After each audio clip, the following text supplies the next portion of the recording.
All right, we're back, and rain has actually managed to let up, which is kind of nice. So still some pretty good cloud cover, but I'm gonna go out here and make hay while the sun shines to be kind of funny. But this is the actual system right here. This is the beginnings of phase one, minus the third tank, which is still sitting over there waiting to be wrapped.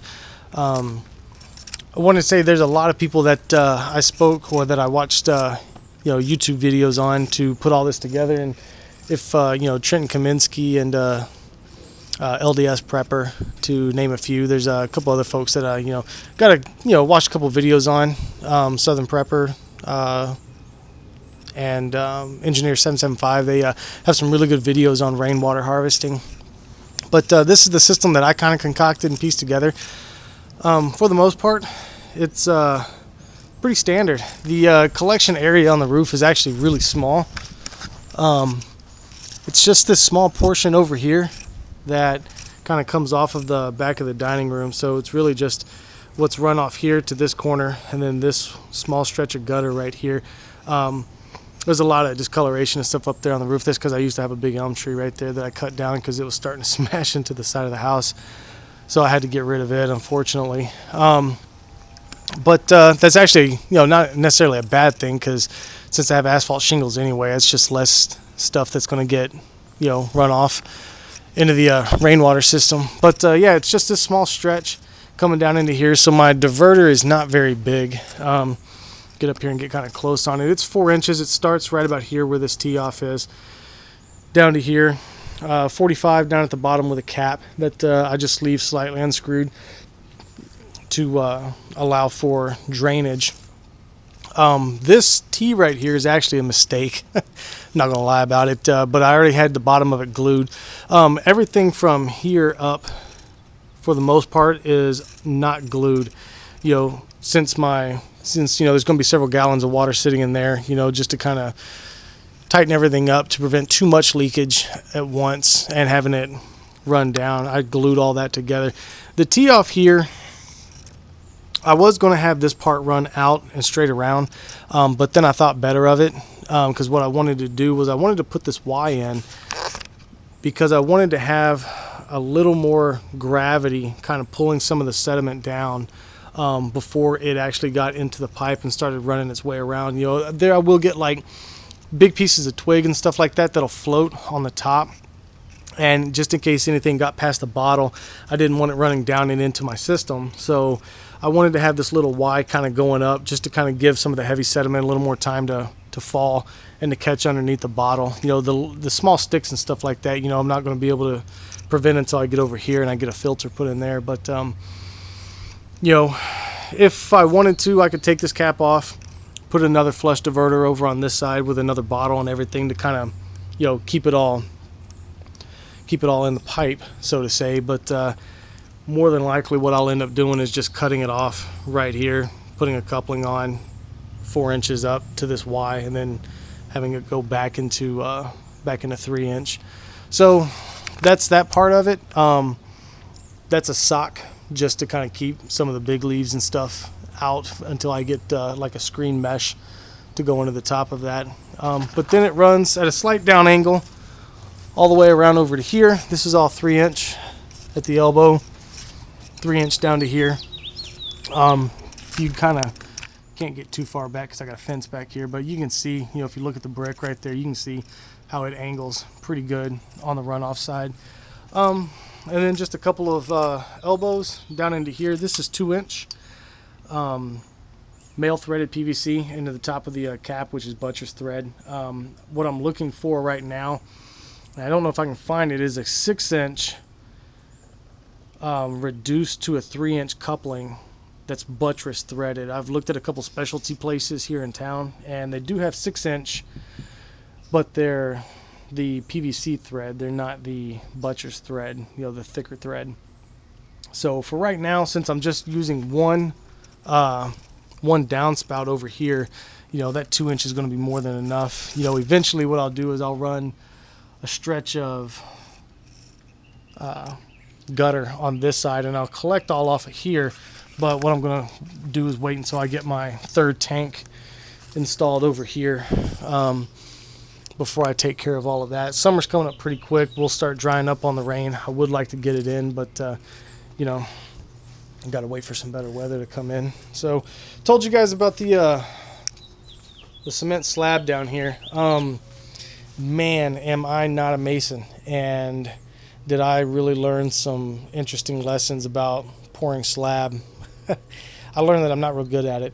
This one, I mean, the end result turned out okay. I don't think I want to do it again, and so what I'm probably going to do is just pack this right here, lay some sand, and then put some paving stones or some cinder block down and get it up to the same height as these other two. Come off of the manifold right here and tie into that third one that's sitting over there. As far as the wrapping goes, I didn't do the 6 mil wrapping, mainly just for price. I went with a 3 mil. I'll be honest with you, other than just, you know, twice the thickness, I don't really know what benefit you're going to get out of getting 6 mil vice 3 mil. As long as you're not over here clawing at it, I don't see where 3 mil will be a problem. We'll see. Summertime comes, and I don't know, maybe that extra 3 mil will make a difference. We'll see. But I used 3 mil. It was half the price. And it worked great. It came in the you know, same size rolls as the 6 mil did. Just it was half the price. So cam lock couplings, I ordered 5 of them off the internet and got those installed with the male threaded 2-inch PVC going into them. Worked like a charm. This is all 2-inch PVC with a 2-inch union right here in the middle. So that, you know, for the quick disconnect, I can take it off, I can unscrew, take the cam locks off if I need to pull one of these tanks out of the system. The only thing that I saw is that when I pressurized this, what I found out, and you can see right, maybe you can see right there, let me zoom in, I have some very small leaks. There it is, coming out of where the threads are. That's not out of the union, that is actually out of the threaded side of that. And I don't know, I've never worked with PVC before, to be 100% honest with you. I don't know if I should have put thread tape on that or not. Anybody out there who can leave me a comment, let me know, should I have used thread tape on the PVC. Outside of that, the system works great. Both these tanks are equalized, and they're almost 3/4 of the way full. You know, with just the 2.5 days of collection time that I've got on them. We've had so much rain here in College Station, it's been ridiculous. So, you know, that's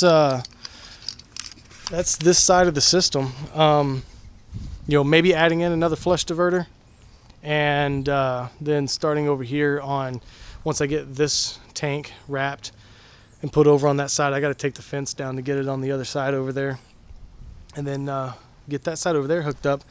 I'll be able to expand this garden, and I'll do lots of videos on that. What I plan on doing is putting in about 15 some 15-foot raised beds, you know, probably 6 or 7 of them back here in the backyard. I got a lot of space back here, and I've got it mapped out. I can do it without losing these pear trees or you know, any of these other decorative trees. I got a bunch of crepe myrtles back there in the back that are just gorgeous in the springtime when they bloom. You know, I can fill this whole side of the yard up and leave that side over there for the kids to play in. But yeah, as soon as I get to that, I will do some more videos, post them up for you guys, let y'all check those out. I am completely open to any comments, you know, any design issues that you may see, anything that I might need to be aware of. You know, everything, the long runs are all held up by the banding strap right here, or the pipe strap, and goes into the eave of the house. You know, I've put a lot of, you know, I did some fake rain up onto the roof up there just to test everything out, and it worked great. I didn't see any kind of bows or flexing or anything like that. You know, I don't think the runs are that long, unless I had like a run over there where I might need a couple of pieces of banding strap. I don't think you know, these runs over here are going to be an issue. But let me know. give me some comments, give me some feedback, let me know what I can do different. And you know, thanks for watching, you guys, and look forward to doing some more videos.